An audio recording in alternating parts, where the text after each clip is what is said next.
Dr. Mark Zuckerberg.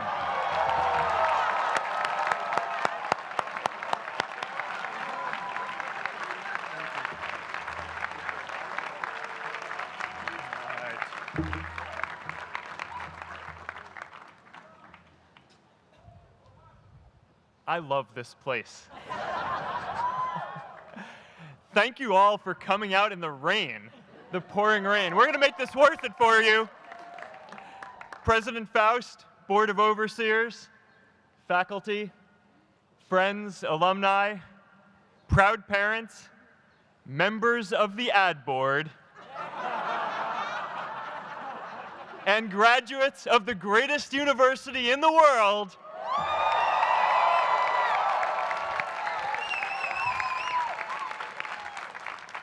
I am honored to be here with you today because, let's face it, you accomplished something I never could.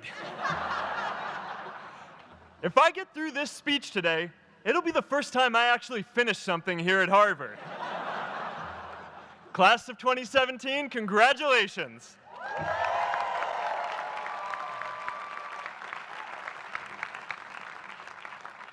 Now, I'm an unlikely speaker today, not just because I dropped out, but because we're technically in the same generation. We walked this yard less than a decade apart. We studied the same ideas and slept through the same Act 10 lectures. We may have taken different roads to get here, especially if you came all the way from the Quad. But today, I want to share what I've learned about our generation and the world we're all building together.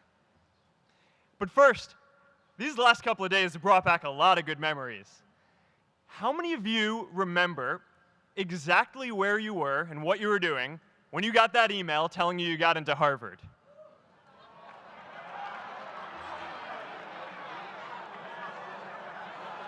I was playing the video game Civilization, and I ran downstairs and got my dad, and for some reason, his first reaction was to video me opening the email. That could have been a really, really sad video.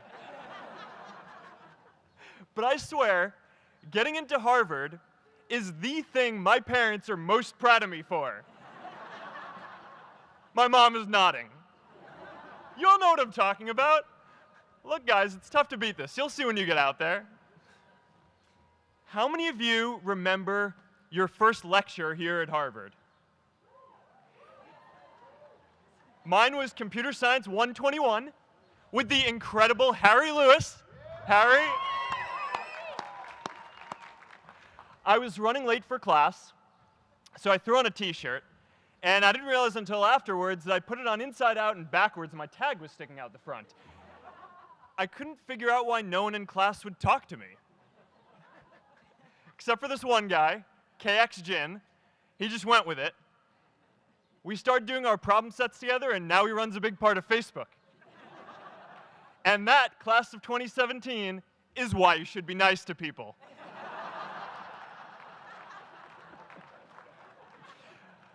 But my best memory from Harvard is meeting Priscilla.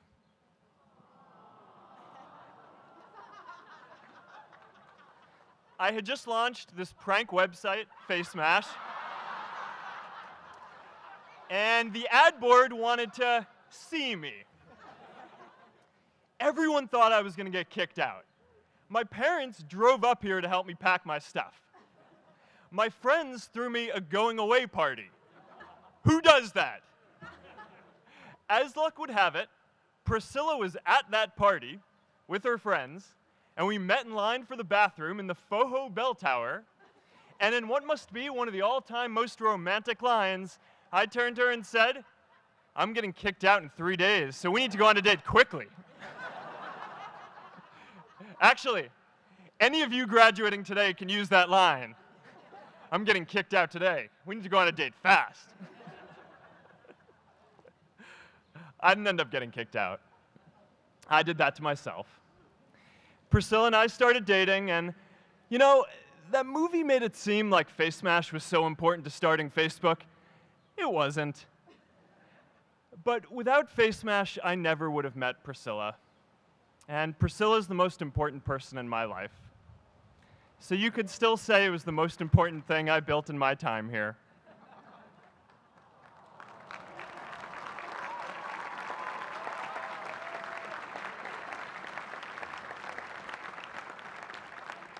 We have all started lifelong friendships here, and some of us even families. That's why I'm so grateful to this place. Thanks, Harvard.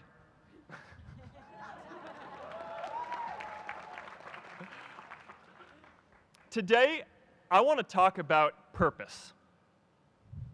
But I'm not here to give you the standard commencement about finding your purpose. We're millennials. We try to do that instinctively. Instead, I'm here to tell you that finding your purpose isn't enough. The challenge for our generation is to create a world where everyone has a sense of purpose. One of my favorite stories is when JFK went to go visit the NASA Space Center, and he saw a janitor holding a broom, and he asked him what he was doing, and the janitor replied, "Mr. President, I'm helping put a man on the moon." Purpose is that feeling that you are a part of something bigger than yourself, that you are needed, and that you have something better ahead to work for. Purpose is what creates true happiness. And you are graduating at a time when this is especially important. When our parents graduated, that sense of purpose reliably came from your job, your church, your community. But today, technology and automation are eliminating many jobs. Membership in a lot of communities has been declining, and a lot of people are feeling disconnected and depressed and are trying to fill a void in their lives. As I've traveled around, I've sat with children in juvenile detention and opioid addicts who've told me that maybe their lives would have turned out differently if they just had something to do, an after-school program or somewhere to go. I've met factory workers who know their old jobs aren't coming back and are just trying to find their path ahead. For our society to keep moving forward, we have a generational challenge to not only create new jobs, but create a renewed sense of purpose. I remember that night I launched Facebook from that little dorm in Kirkland House. I went to Noakes with my friend KX, and I remember telling him clearly that I was excited to help connect the Harvard community, but one day someone would connect the whole world. The thing is, it never even occurred to me that that someone might be us. We were just college kids. We didn't know anything about that. There were all these great big technology companies with all these resources, and I just assumed one of them would do it. But this idea was so clear to us that all people want to connect. So we just kept working on it, day after day after day. And I know that a lot of you are going to have your own stories just like this. A change in the world that seems so clear that you are sure someone else is going to do it. But they're not. You will. But it's not enough to have that purpose yourself. You also have to create a sense of purpose for others. And I found that out the hard way. You see, my hope was never to build a company. I wanted to have an impact.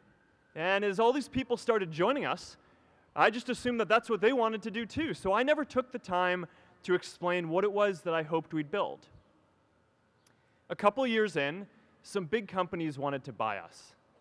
I didn't want to sell. I wanted to see if we could connect more people. And we were building the first version of Newsfeed at the time, and I thought, if we could just launch this, it could change how we all learn about the world.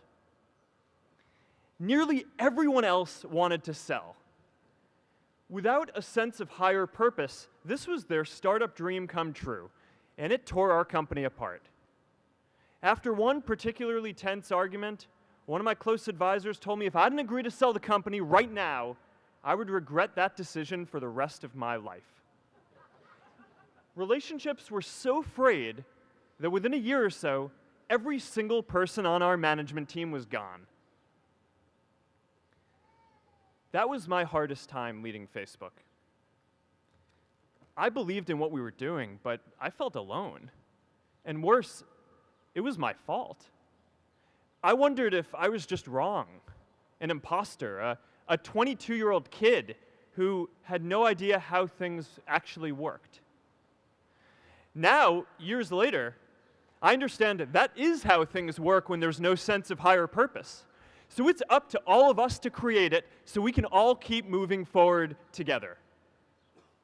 And today, I want to talk about 3 ways that we can create a world where everyone has a sense of purpose. By taking on big, meaningful projects together. By redefining equality so everyone has the freedom to pursue their purpose. And by building community all across the world. So first, let's take on big, meaningful projects. Our generation is going to have to deal with tens of millions of jobs replaced by automation like self-driving cars and trucks. But we have the potential to do so much more than that. Every generation has its defining works. More than 300,000 people worked to put that man on the moon, including that janitor. Millions of volunteers immunized children around the world against polio, and millions of more people built the Hoover Dam and other great projects. And now it's our generation's turn to do great things. Now I know, maybe you're thinking, I don't know how to build a dam. I don't know how to get 1 million people involved in anything.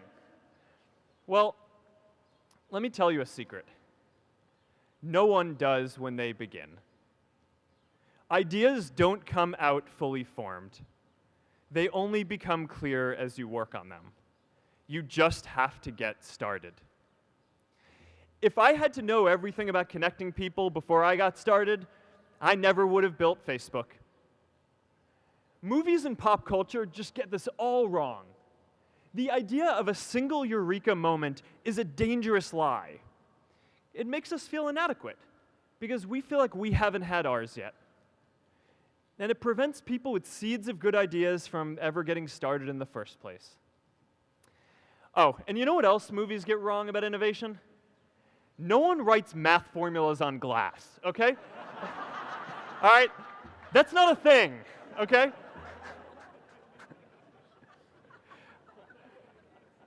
It's really good to be idealistic, but be prepared to be misunderstood. Anyone working on a big vision is going to get called crazy, even if you end up right. Anyone taking on a complex problem is going to get blamed for not fully understanding it, even though it's impossible to know everything up front. Anyone taking initiative will always get criticized for moving too fast because there's always someone who wants to slow you down. In our society, we often don't take on big things because we're so afraid of making mistakes that we ignore all the things wrong today if we do nothing. The reality is, anything we do today is going to have some issues in the future. But that can't stop us from getting started. So what are we waiting for? It is time for our generation-defining great works. How about stopping climate change before we destroy the planet and getting millions of people involved, manufacturing and installing solar panels?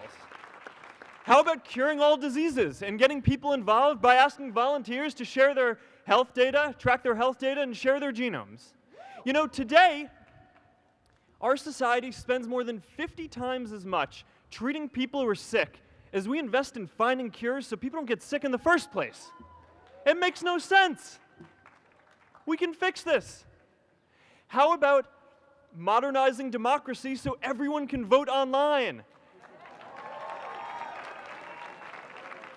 And how about personalizing education so everyone can learn?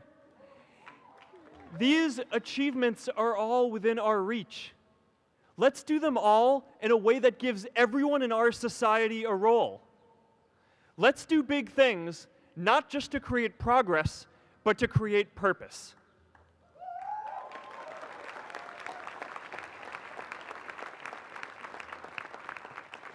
So taking on big, meaningful projects together is the first thing we can do to create a world where everyone has a sense of purpose.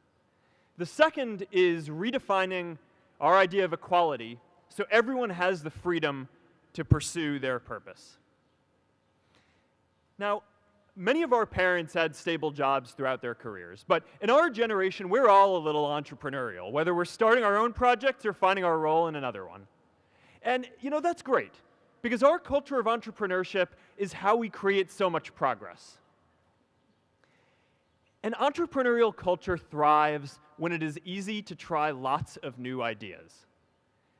Facebook wasn't the first thing I built. I also built chat systems and games, study tools and music players, and I'm not alone. J.K. Rowling got rejected 12 times before she finally wrote and published Harry Potter. Even Beyoncé had to make hundreds of songs to get Halo. The greatest successes come from having the freedom to fail.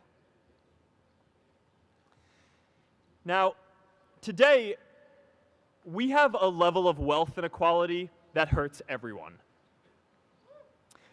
When you don't have the freedom to take your idea and turn it into a historic enterprise, we all lose.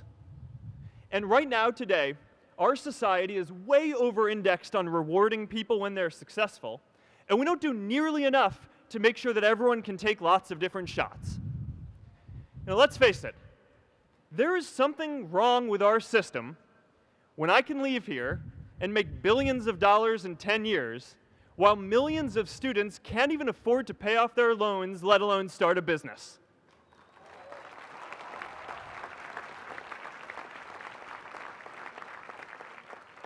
Look, I know a lot of entrepreneurs, and I don't know a single person who gave up on starting a business because they were worried they might not make enough money. But I know too many people who haven't had the chance to pursue their dreams because they didn't have a cushion to fall back on if they failed.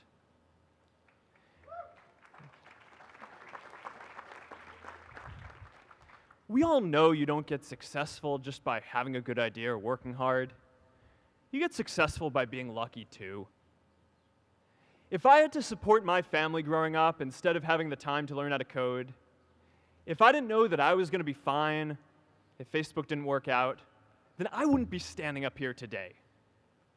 And if we're honest, we all know how much luck we've had to get to this point in our lives. Every generation expands its definition of equality. Previous generations fought for the vote and civil rights. They had the New Deal and Great Society. And now it's time for our generation to define a new social contract.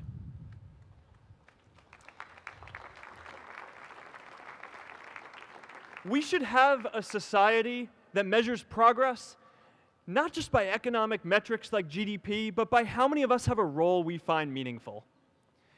We should explore ideas like universal basic income to make sure that everyone has a cushion to try new ideas. We're all going to change jobs and roles many times, so we need affordable childcare to get to work and healthcare that's not tied to just one employer. And we're all going to make mistakes. So we need a society that's less focused on locking us up and stigmatizing us when we do. And as our technology keeps on evolving, we need a society that is more focused on providing continuous education through our lives.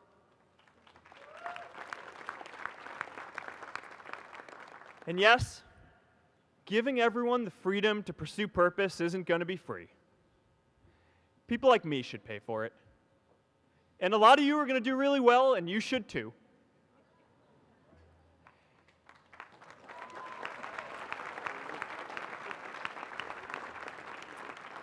That is why Priscilla and I started the Chan Zuckerberg Initiative and committed our wealth to promoting equal opportunity.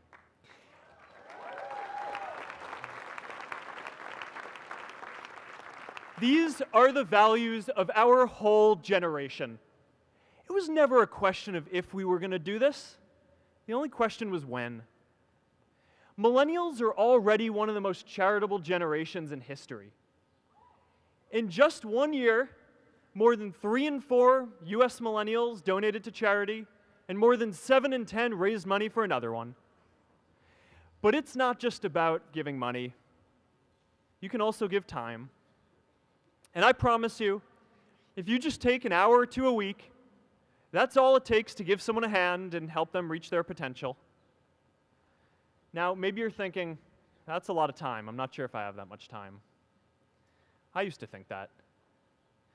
You know, when Priscilla graduated from Harvard, she became a teacher. And before she'd do education work with me, she told me that I needed to get my own experience teaching a class. At first, I complained. I said, you know, I'm kind of busy. I'm running this company. But she insisted. So I taught an after-school program at the local Boys and Girls Club on entrepreneurship. I taught those kids lessons on product development and marketing, and they taught me what it was like growing up feeling targeted for your race, and what it's like having a family member in prison. I shared stories of my time in school, and they shared their hope that one day they would get to go to college too. For 5 years, I've had dinner with those students every month. One of them even threw Priscilla and me our first baby shower. And next year, they're going to college. Every one of them, first generation in their families. We can all make time to give someone a hand. Let's give everyone the freedom to pursue purpose, not just because it's the right thing to do, but because when more people can turn their dreams into something great, we are all better for it.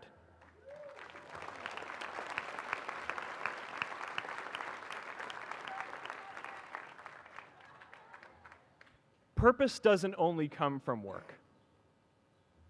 The third way we can create a sense of purpose for everyone is by building community.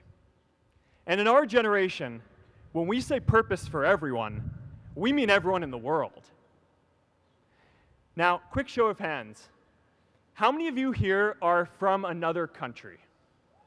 All right, now keep your hands up. How many of you are friends with one of these folks? Now we're talking. See, we have grown up connected. In a recent survey of millennials around the world, asking what most defines our identity, the most popular answer wasn't nationality, ethnicity, or religion. It was citizen of the world. That's a big deal. Every generation expands the circle of people we consider one of us. And in our generation, that now includes the whole world. We understand that the great arc of human history bends towards people coming together in ever greater numbers, from tribes to cities to nations, to achieve things that we could not on our own. We get that our greatest opportunities are now global. We can be the generation that ends poverty, that ends disease. And we get that our greatest challenges need global responses too. No country can fight climate change alone or prevent pandemics. Progress now requires coming together, not just as cities or nations, but also as a global community. But we live in an unstable time. There are people left behind by globalization across the whole world. And it's tough to care about people in other places when we don't first feel good about our lives here at home. There's pressure to turn inwards. This is the struggle of our time. The forces of freedom, openness, and global community against the forces of authoritarianism, isolationism, and nationalism. Forces for the flow of knowledge, trade, and immigration against those who would slow them down. This is not a battle of nations. It is a battle of ideas. There are people in every country for more global connection, and there are good people against it. And this isn't going to be decided at the UN either.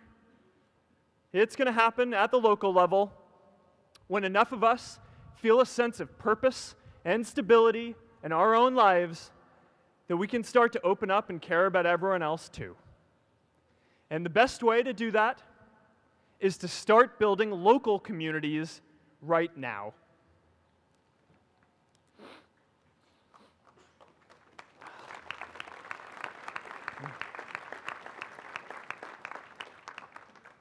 We all get a lot of meaning from our communities.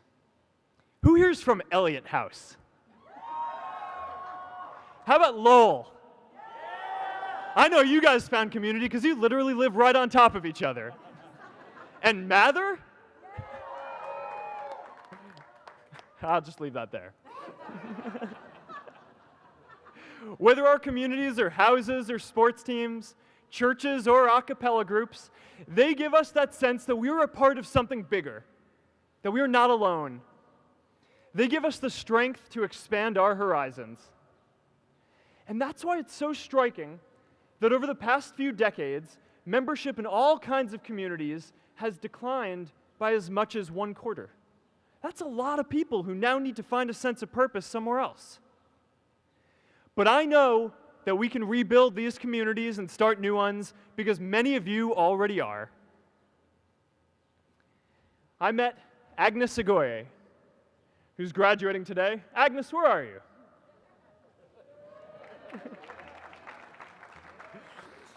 Agnes spent her childhood navigating conflict zones with human trafficking in Uganda, and now she's trained thousands of law enforcement officials to keep communities safe.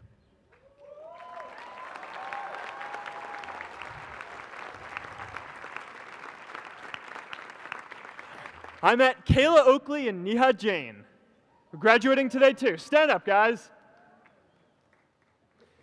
Kayla and Neha started a nonprofit that connects people suffering from chronic illnesses with people in their communities who are willing to help out.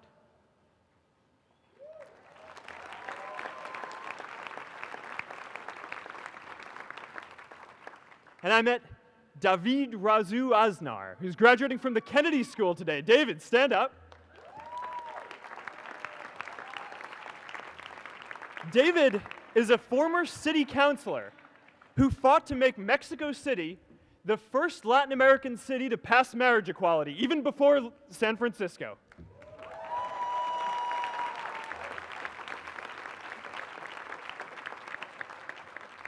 And this is my story too. A student in a dorm, connecting one community at a time and keeping at it until one day we can connect the whole world. Change starts local. Even global change starts small with people like us. In our generation, the struggle of whether we connect more, whether we achieve our greatest opportunities, comes down to this: your ability to build communities and create a world where every single person has a sense of purpose.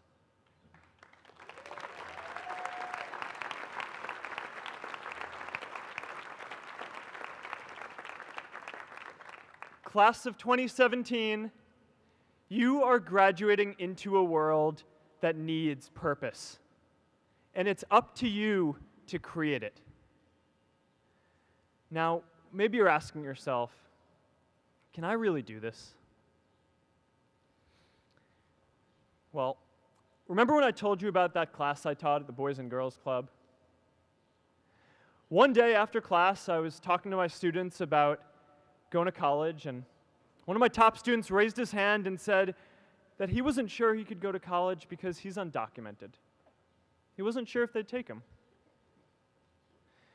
Last year, I took him out to breakfast for his birthday, and I wanted to get him a gift, so I asked him what he wanted, and he just started talking about struggles that he saw other students in his class facing, and finally said, "You know, I'd really just like a book on social justice."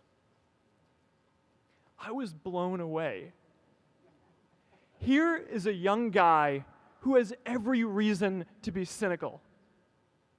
He wasn't sure if the country he calls home, the only one he's known, was going to deny him his dream of going to college.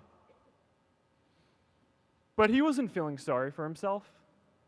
He wasn't even thinking of himself. He has a greater sense of purpose, and he's going to bring people along with him. It says something about our situation today that I can't even say his name because I don't want to put him at risk. But if a high school senior who doesn't know what the future holds for him can do his part to move the world forward, then we owe it to the world to do our part too.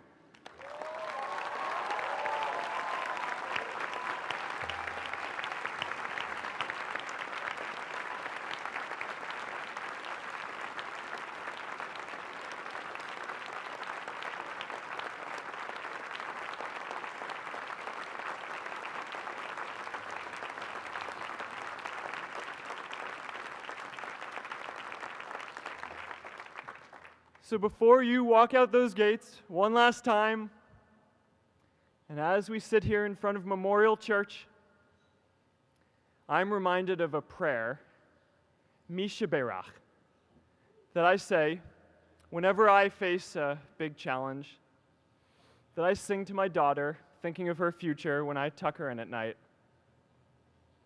And it goes, "May the source of strength, who's blessed the ones before us, help us find the courage to make our lives a blessing."